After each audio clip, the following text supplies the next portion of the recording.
So if you're into football, you will know that it is the Championship playoffs. And this means that one of those teams could get the money-spinning opportunity of getting promoted to the Premier League. It's a very important time of the season for 4 teams. So who is actually going to get promoted and who will make the final? Are there any clues in any of the statistics that are out there? Well, I've looked at 25 years worth of playoff data to give you that exact answer. And if you want to know what it is, just watch the rest of this video. I've been successfully betting and trading for over 2 decades. If you want more videos like this and you want me to describe more of what I do, then give us a like. If you want to talk to like-minded people, visit the BetAngel forum where you can do exactly that, but also visit our website where you can download a free trial of BetAngel. So what I'm going to do in this video is we're going to look at key things to do with form, where teams have finished in the table and so on, to understand how that influences a positive outcome. Will they get promoted? Will they get to the final? And so on. But it's important to understand that if we've got 4 teams, then obviously 2 of them will get to the final. So any of the statistics that are above 50% in terms of getting to the final mean that that's improved their chances. Below that means that the chances are made worse by whatever we are looking at. And when we look at promotion, obviously one of only 4 teams will get to the final. So that represents a 25% chance. So again, if it's above 25% in terms of getting promoted, that's great when we look at the statistics, and below that is obviously not so great. So what I've actually done is I've looked at key components of things that we can actually look at and understand how that influences the outcome of a team doing either of those 2 things. So without further ado, let's have a look at some of those statistics. So let's start with something really obvious, and that is the league table, because obviously if you've played well over the course of the season, you may just not quite have got into that top 2. You end up in 3rd, but necessarily that means that you were the 3rd best team within the division. It can be very frustrating for teams to finish in 3rd and not get promoted. Not a fan of the playoffs for that particular reason. Why spend all season only to fall at the last hurdle? But anyhow, you would think that it would be logical that the team that finishes higher up the league has a better chance of getting promoted. And certainly when we look at the chance of getting towards the final, that plays out fairly logically. And there's a couple of reasons for that. One of them is the way that the fixtures are arranged and so on. But you can see that the chance of reaching the final follows a logical progression from 3rd, 4th, 5th and 6th place. But the strange thing is the chance of getting promoted doesn't quite follow that progression, because in fact the team in 3rd place, again, has a good chance of getting promoted. But the team that finishes in 4th has a slightly lower chance than the team that finishes in 5th. And then necessarily the team that finishes in 6th has the least chance of actually getting promoted overall. But yeah, a slight anomaly there. And this is over 25 years worth of data, which is worth particularly noting. And I don't have an immediate answer for you as to why that anomaly exists, but nonetheless, that is something that is there, which may provide some value for you. So another thing that I looked at, which is related to the league table and long-term form, was looking at individual goal difference of teams.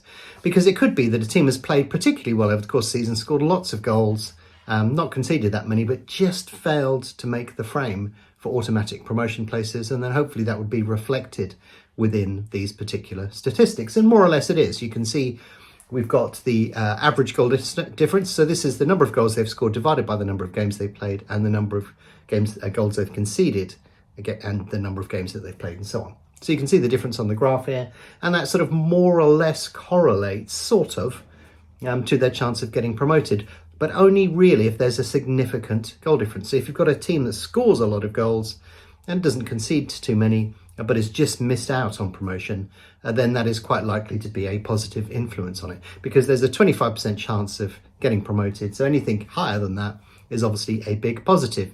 But you can also see from this that teams that have somehow snuck into the playoffs race, despite not playing well over the course of the season, have a significantly lower chance.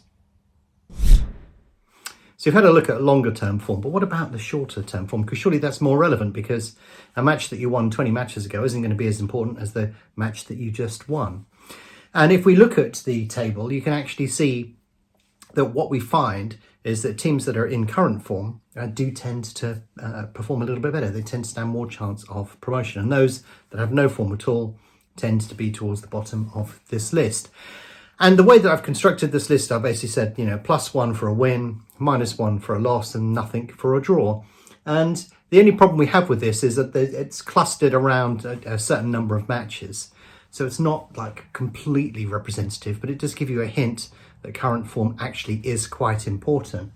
And therefore you should put some emphasis on that.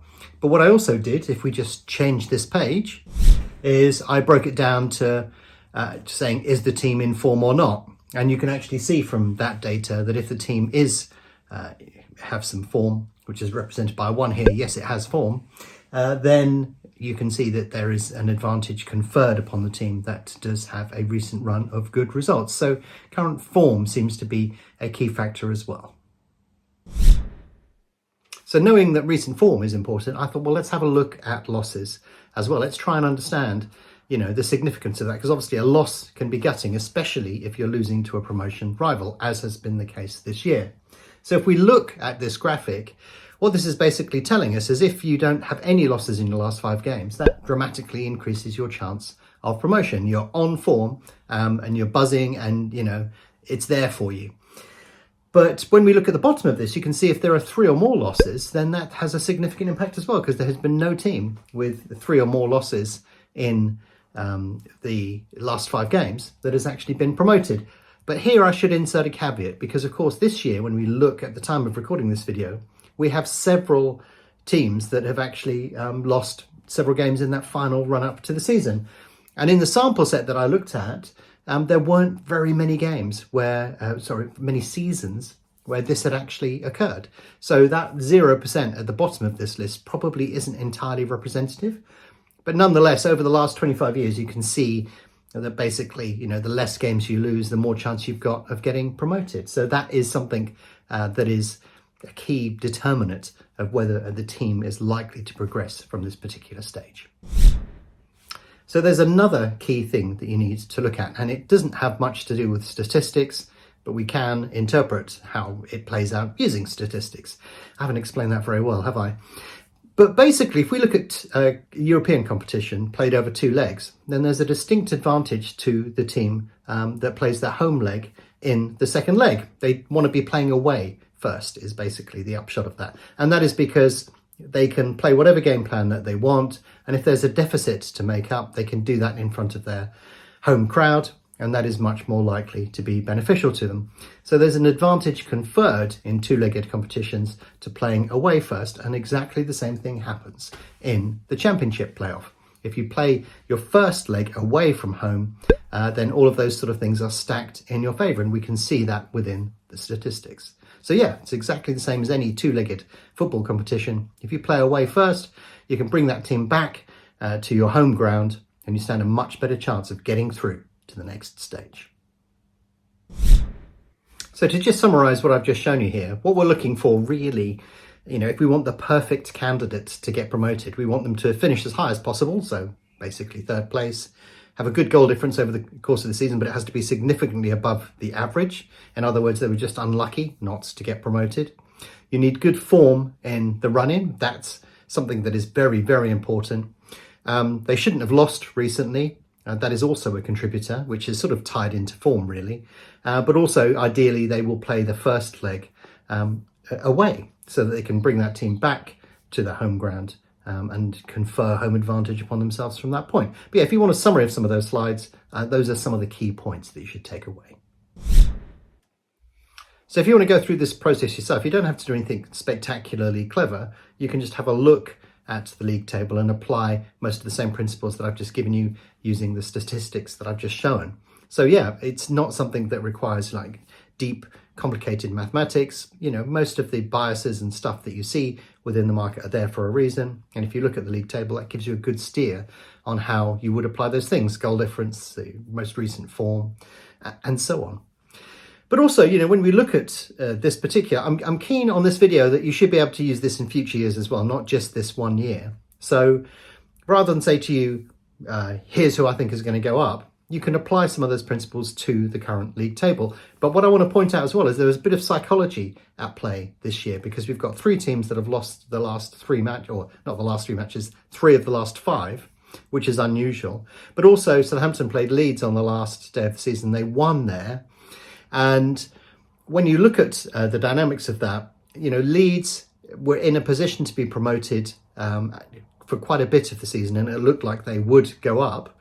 Not necessarily at the beginning of the season, but, you know, they had the form and it looked like it was going to happen, basically. And all of a sudden they didn't do that, and they were beaten by Southampton. And as a consequence, they've got the most to lose. From a psychological perspective, that will play on their mind. If we look at Norwich, who were in the last playoff place, they've really got nothing to lose. They lost their last game of the season to Birmingham and had to win to stay up. So that has tarnished their form somewhat, but they were in pretty good form up until that point. And when Norwich beat Leeds, they know that they've got pretty much nothing to lose. So I think that that's going to be a very interesting dynamic this year. But fundamentally speaking, if you want to apply the same sort of principles in any year after I've done this video, you could just bring up a copy of the league table and apply pretty much exactly the same principles. So it's important to understand what I'm doing here is I'm giving you things that have sort of influenced the outcome of a team getting promoted or getting to the final. These in themselves are just averages over the large number of years. It's sort of saying, well, it's more likely that this will happen given this particular circumstance. If you're into your football, you know what can happen. There'll be an own goal, a sending off, or a controversial decision, or something could influence the outcome of the match, and that will necessarily be significant. But what I've tried to do for you in this video is just give you little hints and tips and pointers to exactly what influences the outcome or the chance of a team getting to the final or getting promoted. And I hope that that has been useful for you.